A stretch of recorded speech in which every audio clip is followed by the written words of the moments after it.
राजनीति करेंगे। समाज के में जो सबसे अंतिम श्रेणी पर बैठा हुआ व्यक्ति है उसके कल्याण की चिंता पहले करेंगे, अपने कल्याण की चिंता बाद में करेंगे। तो अब हमारी जानकारी में जो स्पष्ट जानकारी आई है, श्रीमती रेखा गुप्ता दिल्ली की मुख्यमंत्री, अब उनको 2 बंगले अलॉट किए गए हैं और 2 बंगले जो अलॉट किए गए हैं उसके अंदर जो बंगले का एड्रेस है 1/8 और 2/8 राजनिवास मार्ग पर। एक बंगले में 15 कमरे हैं, 2 बंगले में 30 कमरे हैं। रेनोवेशन के ऑर्डर दिए जा चुके हैं। हमारी जो अभी तक पुख्ता जानकारी है उसमें 62 केवीए के जनरेटर लगाए जाएंगे कि मुख्यमंत्री जी रहेंगे, कहीं लाइट चली गई तो कि पावर कट की समस्या है तो बैकअप चलता रहे। और अब हम इस माया महल को यह सुनिश्चित करेंगे कि 30 कमरों में कितने एयर कंडीशन लगेंगे, किस प्रकार की कारपेटिंग होगी, किस प्रकार से रेनोवेशन कराया जाएगा।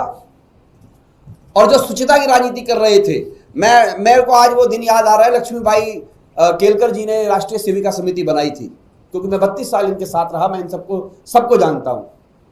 उन्होंने कहा था कि सामाजिक मूल्यों की राजनीति करने के लिए महिलाओं को अग्रणी भूमिका निभानी पड़ेगी।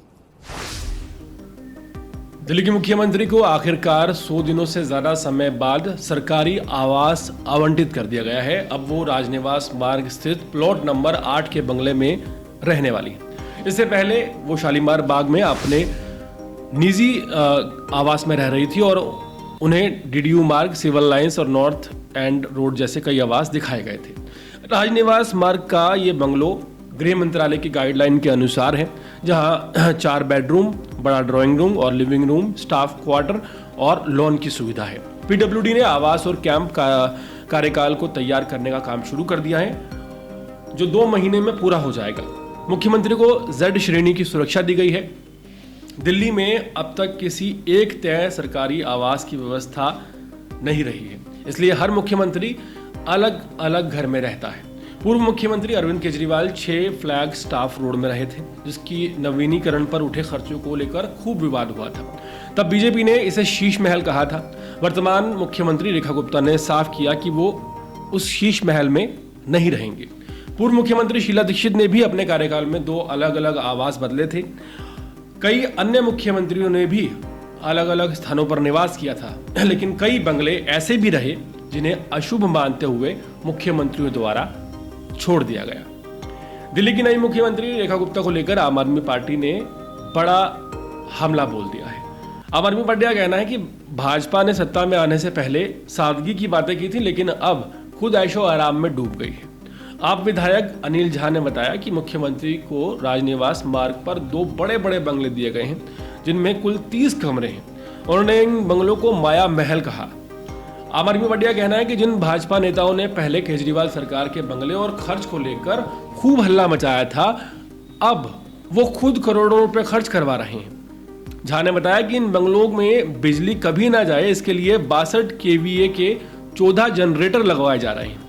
आम आदमी पार्टी ने सवाल किया कि मुख्यमंत्री को इतनी ज्यादा सुविधाएं की क्या जरूरत है। अनिल झा ने कहा कि रेखा गुप्ता कुछ महीने पहले तक साधारण गाड़ी में चलती थी, लेकिन अब उनके काफिले में 13 गाड़ियां हैं और 45 से ज्यादा सिक्योरिटी ऑफिसर हैं।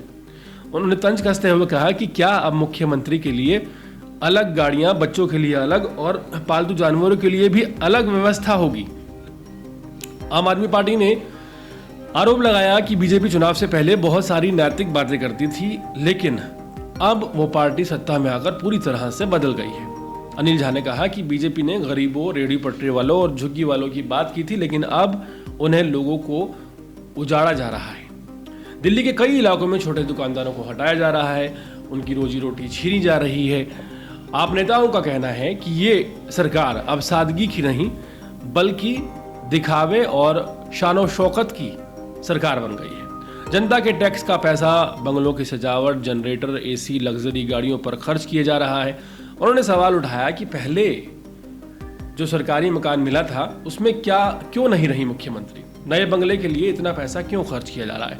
अंत में आम आदमी पार्टी ने कहा कि जनता को अब खुद तय करना होगा कि क्या वो बीजेपी है जो सदा सादा जीवन और ईमानदारी की बात करती थी, क्या अब दिल्ली वाकई माया महल से चलेगी? तो यहाँ पर राजधानी दिल्ली में शीश महल वर्सेस माया महल आम आदमी पार्टी करती हुई नजर आ रही है। पूरे मामले पर आपकी राय क्या है, कमेंट सेक्शन में जरूर बताएं और इसी तरह के अपडेट्स जुड़े रहने के लिए देखते रहें अर्पण न्यूज़। बहुत बहुत शुक्रिया।